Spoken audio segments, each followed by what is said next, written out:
Hi மக்களே, welcome back to Sai Secrets. இன்னைக்கு வந்து பார்த்தீங்கன்னா ஒரு செலிபிரிட்டி ரிவ்யூ பார்க்க போகிறோம் நம்ம சாய் சீக்ரெட்ஸ் ஹேர் ஆயிலுக்காக.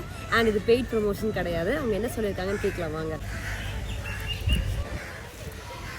ஹாய் அக்கா, எப்படி இருக்கீங்க அக்கா? ஆக்சுவலி அந்த ஆயில் வந்து எனக்கு ரொம்ப நல்லா ஒர்க் ஆகுதுன்னு நினைக்கிறேன். டச்வுட் ஹேர் ஃபால் எனக்கு நல்லா குறைஞ்சிருப்பேன். சூப்பராக இருக்கேன் முடி. டச்வுட் யூஸ்வலாக நம்ம அந்த ஈவெண்ட்ஸ்லாம் போயிட்டு ஃப்ரீ ஹேர் வெயிட் இருந்தோம்னா திருப்பி வந்துட்டு முடிய வாரும் போது குட்டுல கொத்தா எனக்கு அப்படி இருந்தது. பட் இப்போ லக்கிலி எனக்கு அந்த மாதிரி கொட்டலை. டச்வுட் எனக்கு வந்து ரொம்ப ரொம்ப ஹாப்பியாக இருக்குது. நான் வந்து நீங்கள் எனக்கு ஒரு இது அமைச்சிருந்தீங்கல்ல பார்சல், நான் இன்னைக்கு ஸ்டோரியில் ஷேர் பண்ணுறேன். எனக்கு ரொம்ப ரொம்ப thanks. Actually heartfelt thanks சொல்கிறேன் நான் உங்களுக்கு.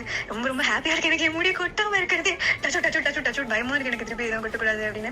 பட் ஆயில் ரொம்ப நல்லா ஒர்க் ஆகுதுக்கா. நான் இது உங்ககிட்ட சொல்லியே ஆகணும் தான் சொல்ல வந்தேன். ஆக்சுவலி இன்னொன்று என்னன்னா, என் பாட்டில் காலி ஆக போகுது. ஸோ நான் வந்து உங்களுக்கு பே பண்ணிடுறேன். அந்த நம்பருக்கே எனக்கு வந்து அந்த அதே 500 ml பாட்டில் அனுப்பிச்சு விட்டுறீங்களா? தேங்க்யூ ஸோ மச் சிங்க மான்சி. உங்களோட வாய்ஸ் மாதிரி இந்த ரிவ்யூ ரொம்பவே ஸ்வீட்டாக இருந்தது. தேங்க்யூ.